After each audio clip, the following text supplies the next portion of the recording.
नमस्कार दोस्तों, देश के दो बड़े राजनीतिक ग्रुप एनडीए और आईएनडीआईए लगातार 2024 के लिए अपनी तैयारियां कर रहे हैं। इसी बीच गठबंधन को बड़ा और मजबूत करने के लिए दोनों ही ग्रुप अपनी अपनी रणनीति के साथ आगे बढ़ रहे हैं। इसी बीच एनडीए ग्रुप के लिए एक नेगेटिव खबर सामने आई है और ये खबर बहुत बड़ी भी है, क्योंकि दक्षिण की राजनीति में बीजेपी लगातार अपनी पकड़ को मजबूत करना चाहती है, लेकिन बीजेपी कामयाब होती दिख नहीं रही है। कर्नाटका एक गढ़ था, तो वहीं अब विधानसभा चुनाव के बाद मुश्किलों में है। हाल ही में जो खबर आई है वो तमिलनाडु से है। तमिलनाडु की प्रमुख विपक्षी पार्टी एआईएडीएमके ने एनडीए से बाहर निकलने का ऐलान कर दिया है।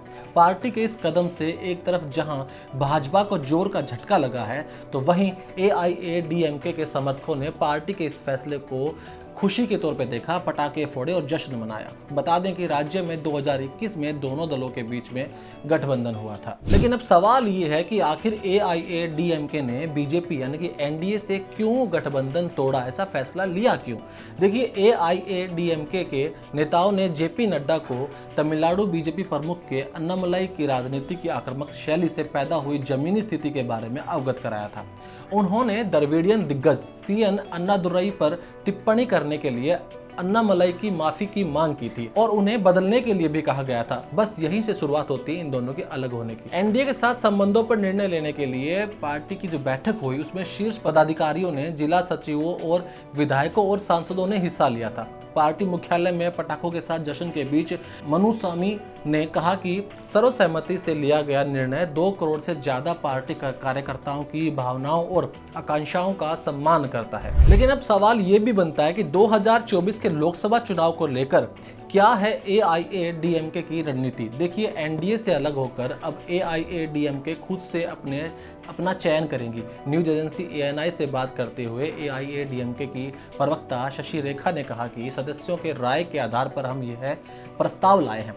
यह हमारे लिए सबसे खुशी का क्षण है। हम आगामी चुनाव का सामना करने के लिए बहुत खुश हैं, चाहे वह संसदीय चुनाव हो या फिर विधानसभा के।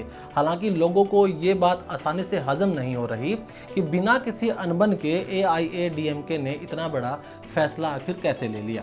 अब चूंकि ये बीजेपी का एक बड़ा अलाई था, तो इस को लेकर भी एक सवाल बनते हैं कि बीजेपी के लिए क्या अब मुश्किलें बनने वाली हैं। देखिए, बीजेपी दक्षिण के कर्नाटक राज्य को अगर छोड़ दे तो कहीं पर भी मजबूत स्थिति में नहीं है और कर्नाटका में भी विधानसभा चुनावों के परिणामों ने बीजेपी की मुश्किलें बढ़ा दी हैं। इन सभी समीकरणों के चलते अब बीजेपी लोकसभा चुनाव को लेकर काफी चिंतित दिखाई दे रही है, खासकर दक्षिण राज्य में। राजनीति को लेकर हाल ही में कर्नाटका में बीजेपी ने एनडीए में जेडीएस को शामिल किया है, तो वहीं अब तमिलनाडु में उसका सबसे बड़ा सहयोगी दल टूट जाने से बीजेपी को क्षेत्रीय राजनीति में बड़ा झटका लगा है। अब आपको क्या लगता है कि क्या अकेले दम पर तमिलनाडु में बीजेपी कमल खिला पाएगी? कमेंट बॉक्स में अपनी राय जरूर दीजिएगा। अब मिलते हैं आपसे अगली वीडियो में, तब तक के लिए बने रहिए मेरे साथ यानी क्लिक इंडिया के साथ। धन्यवाद।